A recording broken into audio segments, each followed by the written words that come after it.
It began as a hushed exchange deep within the administrative wings of Buckingham Palace, an exchange never meant to leave the room. Yet within hours, aides were whispering about a sealed trust document tied to the Queen Mother's estate. King Charles was reportedly blindsided, and Camilla was noticeably absent from key briefings. Something long buried in royal financial history had resurfaced, and it carried consequences no one inside the palace was prepared to face. Before we go deeper into what this really means for the royal family, make sure to subscribe so you don't miss a single update. Inside a tightly controlled private briefing room, King Charles was joined by senior trustees and long-serving estate advisors whose roles rarely intersect with public-facing royal duties. The atmosphere, by all accounts, was unusually restrained, no ceremonial language, no softened phrasing. Just direct references to documents that had quietly governed parts of the royal financial structure for decades. At the center of it all was a reference to the Queen Mother's historical trust framework, a legal architecture built on long-standing will provisions that had been preserved, updated only in form, never in intent. As the discussion unfolded, the tone shifted from administrative formality to something far more unsettling, as if the past itself had been reopened without permission. What made the moment even more striking was what was not being said. Camilla's name, according to multiple interpretations circulating among palace-adjacent legal circles, was absent from any beneficiary expectations tied to the original structure of the estate. It was not framed as an accusation or an omission of conflict, but as a simple, uncompromising continuation of older provisions that had never been designed to expand outward. Yet that silence in the paperwork created a louder tension inside the room. King Charles, usually composed in matters of state and protocol, was observed becoming increasingly withdrawn, his responses shorter, his attention drifting inward as if weighing implications that extended far beyond finance. Meanwhile, aides noted a growing unease, particularly when Camilla was excluded from early financial discussions under the justification of administrative clarity, a phrase that carried more weight than it revealed. Even more telling was the appearance of a sealed envelope, marked confidential, left untouched, referenced but never opened, surrounding the entire exchange with an unusual stillness that palace insiders later described as too deliberate to be routine. But what appeared to be a routine estate clarification was, in reality, the first crack in a decades-old royal financial architecture, one that had been quietly waiting to surface. The Queen Mother's estate was never just wealth, it was a fortress of legacy, sealed in legal precision and layered with decades of royal intent. Behind the public image of royal tradition lay a carefully constructed trust system dating back to the mid-20th century, one that quietly dictated how assets, residences, and income streams would be handled long after her passing. And within those documents, something unexpected was beginning to resurface. At its origin, according to various interpretations of royal financial history, the Queen Mother's estate structure was designed in an era when discretion mattered more than visibility, and continuity mattered more than convenience. What emerged from that period was not a simple will, but a multi-layered trust arrangement shaped through successive legal refinements, involving private estates, crown-linked residences, and personal holdings that were gradually absorbed into a protected framework. Over time, properties associated with her name became less about ownership and more about stewardship, locked into a system meant to outlast personalities and generations. Within this structure, the role of executors and trustees carried extraordinary weight.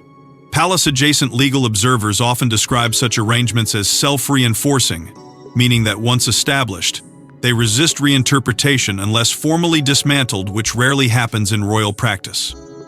Trustees were not merely administrators, they were also responsible for overseeing the day-to-day operations of the organization. They were guardians of intent, bound to interpret decisions through the original lens of preservation, rather than modern adjustment. This is where the Queen Mother's estate gained its reputation as one of the most tightly controlled legacy frameworks in the broader royal financial architecture. What made it even more significant was how it reframed the very idea of inheritance. It was not designed as personal distribution in the modern sense, but as what some insiders refer to as protected lineage wealth, a structure intended to safeguard assets. for the institution rather than individuals. In this framing, even proximity to the royal family did not guarantee inclusion, because the system prioritized continuity of purpose over emotional or marital association. It was a financial philosophy rooted in restraint, not expansion. According to reports circulating among palace-adjacent financial circles, modern royal spouses were never positioned as primary beneficiaries within this older framework, a detail that had remained largely unexamined in contemporary discussions of royal wealth. This is where Camilla's position becomes structurally significant, not through any personal action, but through the simple fact that the original design of the trust system predated her entire role within the royal ecosystem. In that sense, her exclusion was not newly created, but historically embedded. And now, subtle signals emerging from trustee discussions, archival confirmations, and long-sealed references suggest that this dormant structure was no longer passive. It was being reactivated in interpretation, its boundaries quietly reasserted in a way that no longer allowed modern assumptions to reshape old intent, setting the stage for a confrontation between legacy design and present-day expectation. And yet, no one expected that these old protections were still active and still powerful enough to shape the present monarchy. According to multiple interpretations of the trustees' closed-door meeting, the confirmation was blunt and irreversible. The Queen Mother's estate would bypass Camilla entirely. No amendments, no reinterpretation, no discretionary inclusion. What had been quietly assumed in some modern circles was formally rejected in writing, triggering immediate concern among senior royal advisors. The trustees' formal clarification did not arrive as a dramatic announcement, but as a controlled legal communication steeped in precision and restraint. It reinforced what had long been embedded in the original settlement rules, that the Queen Mother's estate must remain bound to its founding intent, untouched by evolving expectations or modern reinterpretations of royal marital alignment. In that language of permanence, there was no space for negotiation. Every clause pointed backward, not forward, anchoring the estate in a framework designed to resist alteration regardless of shifting palace dynamics. Within that circa reality, one detail carried disproportionate weight. Camilla was explicitly not included in the beneficiary flow. It was not framed emotionally or politically, but structurally, as an outcome of original design rather than present-day circumstance. Yet within the palace ecosystem, structure often speaks louder than sentiment. What might have appeared as a technical exclusion immediately became a symbolic rupture, particularly given her position within the current royal household. Silence followed the confirmation, not confusion, but calculation. King Charles reportedly received the private written confirmation before wider circulation within advisory circles. Those familiar with the sequence of events describe a moment of stillness around him, a pause heavy with interpretation rather than reaction. For a monarch already balancing institutional responsibility with personal loyalty, the monarch must be aware of the potential risks and consequences of their actions. The document did not simply deliver information, it demanded reconciliation between past architecture and present reality. Advisors close to the situation noted that his responses became measured, almost withdrawn, as if each word from that point forward had to pass through layers of unseen consequence. Almost immediately, internal legal teams began reassessing the broader implications for royal finances, not because the estate itself had changed, but because its interpretation had suddenly become unavoidable. Questions that had remained dormant for years about alignment, influence, and structural boundaries within inherited wealth systems were now active concerns. The Queen Mother's estate, once treated as a historical constant, was being reevaluated as a living constraint on modern expectations, forcing advisors to map connections that had long been assumed rather than tested. At the same time, palace communication teams were instructed to maintain strict silence, a directive that revealed just as much as the trustees' confirmation itself.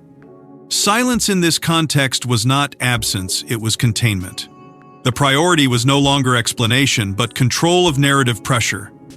Every corridor of the institution, from legal desks to private offices, began operating under the same unspoken understanding. This was not a routine clarification, but a structural moment that could not be allowed to spill outward unchecked. Within hours, the palace was not managing a clarification, it was analyzing a detonation of expectation.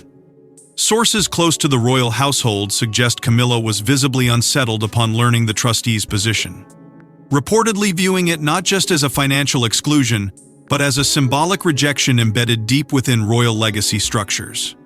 What followed was a period of tense recalibration inside Clarence House, as advisors attempted to assess both emotional and institutional fallout. The message did not arrive through ceremony or direct confrontation, but through carefully filtered advisory channels, an approach that itself reflected the sensitivity of the moment. Within Clarence House, the reaction was described not in dramatic gestures, but in controlled restraint. Camilla maintained composure, yet those present reportedly noticed a shift in presence. A subtle tightening of expression that signaled how deeply the confirmation had landed.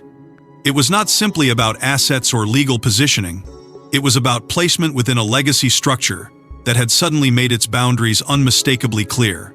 Almost immediately, private financial and legal advisors were summoned, not to challenge the trustee's ruling directly, but to understand its full perimeter. Discussions moved quickly into technical language, trust limitations, historical settlement clauses, and the lack of discretionary pathways that might have allowed reinterpretation. Each layer examined only reinforced the same conclusion. The framework was not flexible in the way modern arrangements sometimes are. It was anchored, deliberate, and resistant to adjustment. The more it was analyzed, the more fixed it appeared. Alongside the legal review came a quieter but equally pressing concern how this exclusion might be perceived beyond palace walls. Advisors worried less about the internal mechanics and more about the narrative that could form in public discourse if the information ever surfaced in full. The risk was not just misunderstanding, but amplification, where a structural legal decision could be reframed as personal judgment. That distinction, fragile as it was, became central to every discussion that followed. Attempts were then made to explore whether any discretionary provisions might exist within the broader estate architecture, however minor or symbolic. But each inquiry returned to the same foundation. The Queen Mother's trust structure had been designed with precision that left little room for reinterpretation.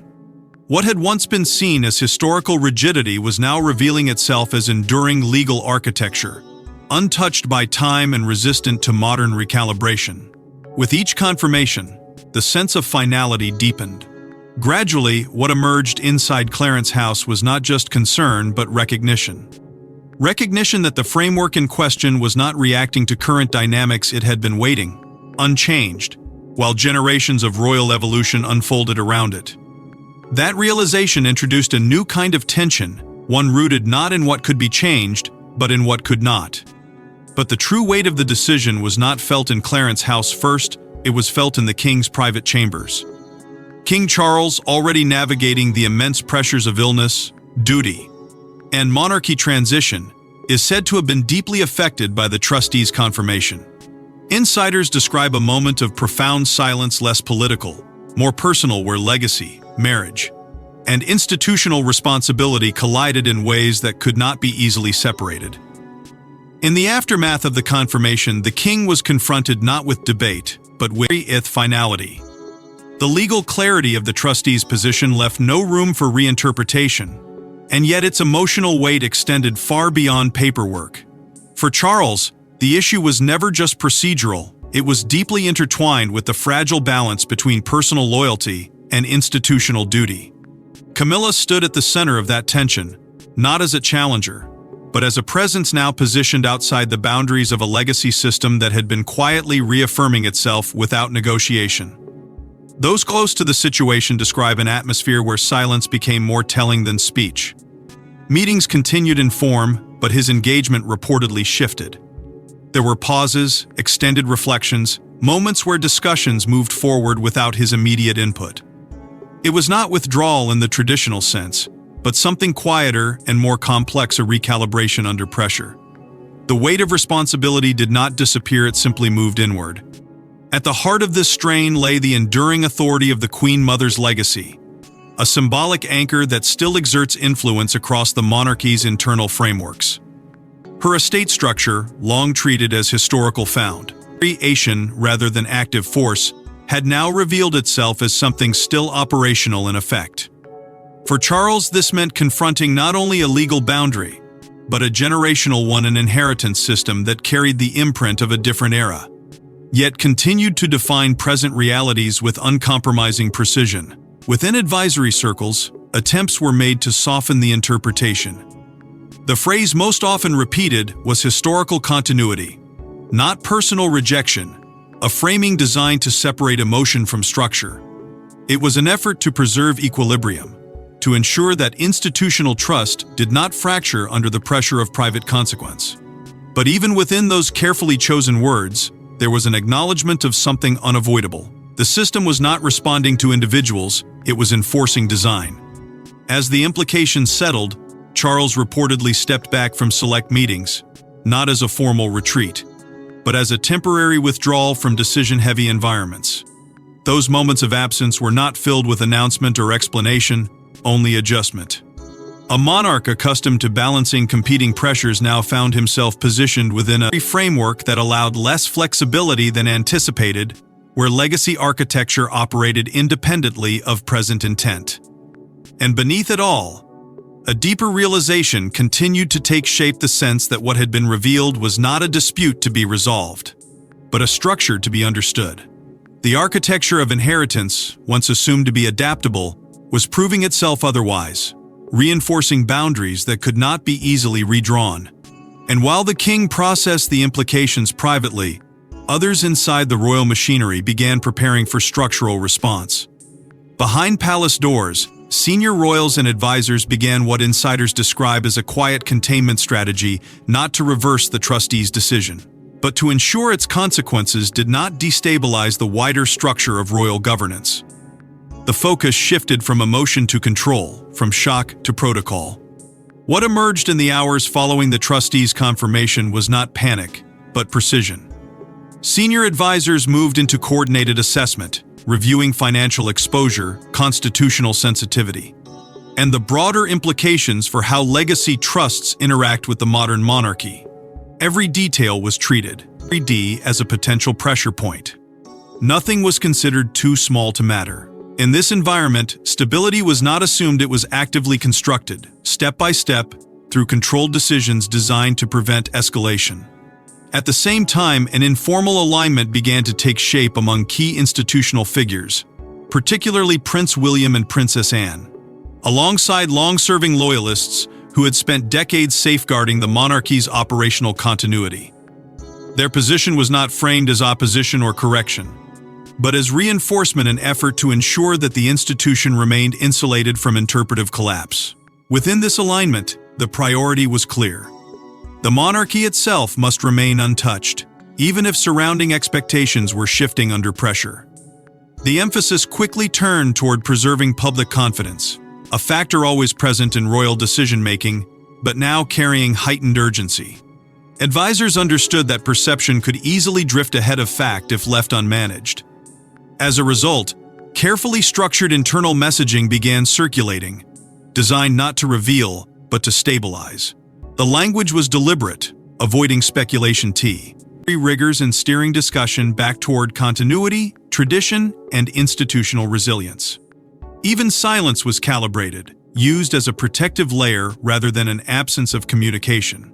Simultaneously, deeper within the administrative framework, the concept of legacy trust boundaries was quietly reinforced.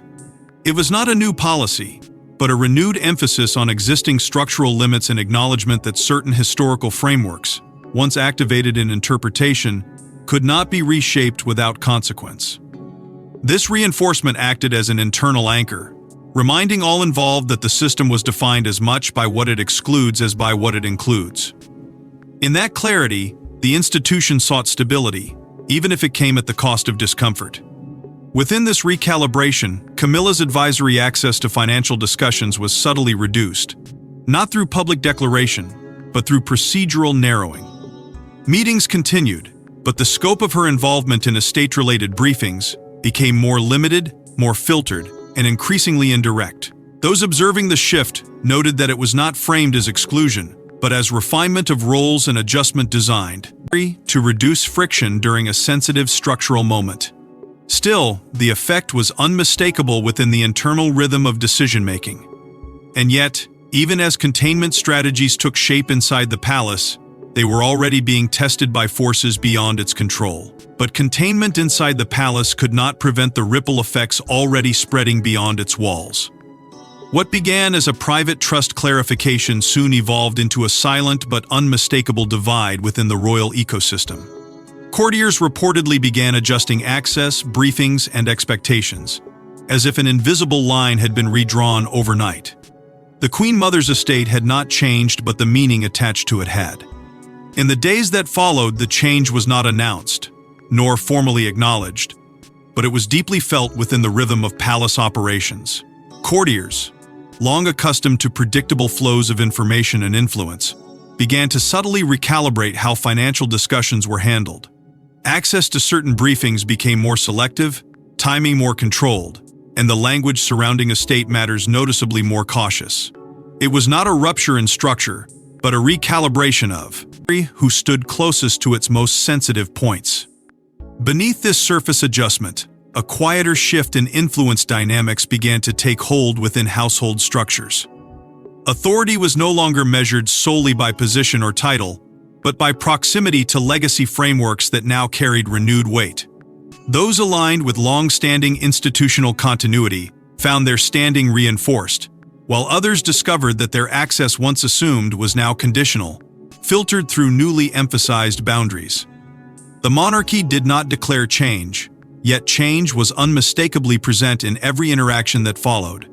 Outside the palace, observers and commentators began to sense what was described as an unusual financial silence. Not the absence of activity, but the absence of confirmation. The usual flow of interpretation and subtle signaling that often surrounds royal matters had been replaced with restraint. This silence, paradoxically, amplified attention. The less that was said, the more intensely every gesture, pause, and omission was analyzed, creating a vacuum filled entirely by speculation. As speculation grew, so too did the distance between perception and official acknowledgement. DG meant. Without confirmation from within the institution, interpretations multiplied, each one attempting to explain the same underlying tension in different ways. Yet the palace maintained its controlled posture, allowing no narrative to solidify beyond its walls. This deliberate restraint did not reduce attention, it intensified it, drawing focus toward what was not being addressed rather than what was being said. Within this shifting environment, Camilla's position began to be increasingly described in more restrained terms, often framed less through financial association and more through ceremonial presence. It was a subtle reframing rather than an official redefinition, but its effect was clear within the internal language of observers and insiders alike. Influence, in this context, appeared to be transitioning from structural participation to representational role, altering the tone of how her place within the broader system was perceived. Royal observers, long accustomed to reading the monarchy through subtle indicators rather than formal announcements, noted this shift in internal hierarchy tone with increasing clarity. The emphasis within discussions appeared to be moving away from fluid influence and toward reinforced boundaries, where legacy structures carried greater weight than contemporary positioning. It was not a collapse of roles, but a tightening of definition, as if the institution was quietly reasserting the limits of interpretation itself. And in the midst of this quiet restructuring, the monarchy was once again forced to confront its oldest truth. Legacy is never just inherited, it is enforced. In the end, the trustees' confirmation did not create a crisis, it revealed a boundary that had always existed. The Queen Mother's estate, locked in historical intent, stood untouched by modern reinterpretation. And within that silence, the monarchy once again revealed its defining principle. Continuity is not negotiable, even for those closest to the crown. What emerged from this final clarity was not chaos, but a deeper recognition of structure. The estate, long viewed through layers of modern expectation, was ultimately aligned with directives that had never shifted with time. Every clause, every restriction, every preserved instruction reflected a design that prioritized permanence over adaptation. In that rigidity, There was no hostility, only definition. A line drawn decades earlier, now simply reasserting itself with quiet authority. Within this framework, Camilla's exclusion was increasingly understood not as a personal judgment, but as a structural outcome embedded in the original architecture of the Queen Mother's intent. The distinction mattered deeply inside palace interpretation.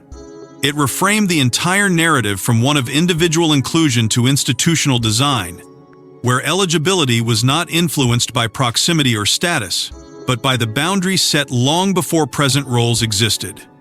In that shift, emotion had little space to alter outcome. For King Charles, however, the situation carried a different weight.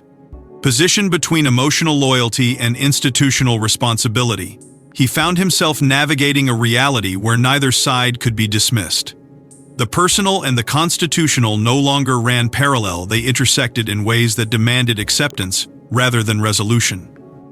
Those close to the situation describe a monarch aware that some aspects of legacy cannot be reshaped, only understood and carried forward. At the same time, the internal balance of influence within the monarchy appeared to settle more clearly around figures seen as stabilizing anchors. Prince William and Princess Anne, often associated with continuity and institutional discipline, were increasingly viewed as the operational core through which long-term consistency could be maintained.